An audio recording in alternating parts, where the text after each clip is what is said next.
Yo, what is good, guys? It's been a month.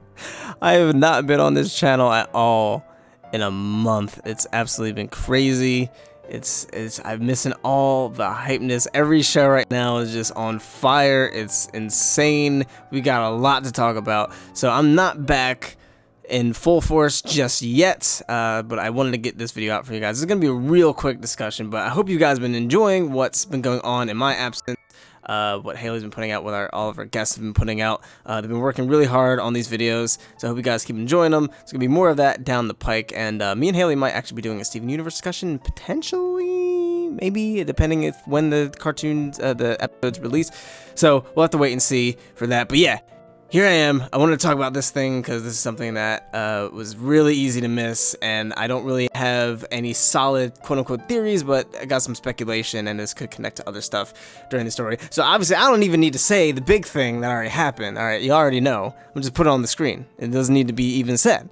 All right, and I knew this thing was gonna happen, but I didn't think it was gonna happen this soon per se. I didn't think it was gonna be addressed this hard right now. So that definitely caught me off guard. I was lucky enough to avoid the leaks and all the spoilers that were happening for this episode, so I didn't see this coming.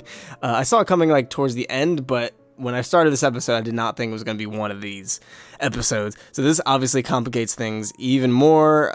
I don't know how they're going to get out of this situation. Obviously, I think the end game is for them to get together, but that's a whole nother discussion. But yeah, that was hype. Totally caught me off guard. Alex Hirsch was hilarious in this episode. It was just a great episode. All the episodes have just been absolutely on fire and been amazing. But there was one little thing, blink if you miss it moment. I'm sure most of you have heard about this by now. I'm sure it's been pointed out to you on Twitter or Tumblr or whatever. But this is something I want to bring to your guys' attention because it's extremely easy to miss because it's so quick. You would never even catch it, especially since the colors kind of blend in. So after they take the picture, that picture, Star takes the photo off the photo booth and everything's fine. Everything's normal. She takes it off, but then if you freeze this frame right here, like right at the end, like one of the last frames, the bottom picture, Star's cheeks are glowing, obviously. I guess she's just feeling really in the moment or whatever. But then Marco has his crescent moon cheek marks, which is like, what? How'd that happen? So obviously this is a big thing. The cheek marks are magical. They are made of magic. There's some sort of source of magic, maybe. We don't really know too much about the cheek marks and how they work and what they are, what their purpose is. I'm sure we'll get into that eventually. But so far in the series, it's been implied that these cheek marks are exclusive to the butterfly family. And we have seen Marco with these cheek marks before when he used Star's wand. But he ended up having the crescent moon cheek marks, and that led a lot of people to believe that, like, oh, maybe he's a member of the butterfly family. I don't think that's the case. But what could this possibly mean? What does this mean? Again, we don't really know too much about the cheek marks, but there's a couple theories. One is this is because of the blood moon. We did see that the blood moon was out when they were kissing, and we do know that the blood moon ties two souls together for eternity. So it's possible that Marco's able to kind of tap into that and tap into Star's magic and become that similar type of magical being because they are so connected from the blood moon. And I guess it gets stronger as they get more together and kind of realize that this is what's meant to be for them. So I guess that's when it truly activates, and that's why it activated when Marco was using Star's wand, because it was a direct connection to Star. So that's really the main theory, I think. I don't really know what else would make sense. It also makes sense because he has moon symbols, so blood moon, it kind of works out that way. So I don't think he's a member of the butterfly family. That would not make sense. Like, where did his parents come from? Where did his parents find him? Like, that would just completely blow everything out of the water. That would be a really strange twist. So I don't think that's the case. So I do think it has to do with the blood moon, especially after this episode. They played the blood moon music as they kissed. The blood moon showed up. So it seems to have some connection there.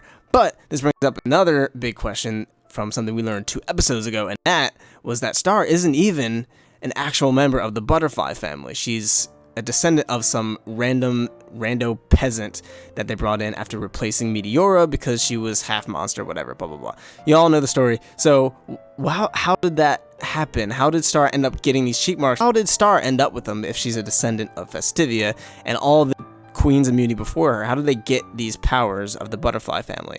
Well, I think it's possible that something similar happened. Maybe they used the blood moon ball or something connected to the blood moon to bring on these magical cheek marks, whatever they are. We don't even know what they are yet, but whatever they are, kind of bring them on and activate them. Otherwise, I don't know how they really do that. Maybe there was some other form of magic, but there was something that really caught my attention because I don't think it really adds up, and I'm sure they'll explain it. Star usually explains these sorts of things, so I'm really excited to see what that even means for Star and how she got her powers. But just a little tiny Easter egg, little note that I think is going to come into play later on in the season, maybe the series as a whole. So what do you guys think about this? What do you think this means for Marco? Do you think it's from the Blood Moon? Do you think it's something else entirely? And do you think Festivia was able to tap into the butterfly magic via the Blood Moon or something else? Definitely let us know in the comments down below. Would love to hear what you think. I've been gone for a while. I'm still going to be kind of gone for a little while longer, but definitely bear with us. Like I said, I hope you guys are enjoying everything that's been going on this channel in my absence. But if you're new here, be sure to subscribe. And if you enjoyed this video, this little theory discussion, be sure to leave it a like. Thank you guys so much for tuning in. I've been Mike Williams. You've been watching Cartoon Universe, and we'll see you in the next video. Peace.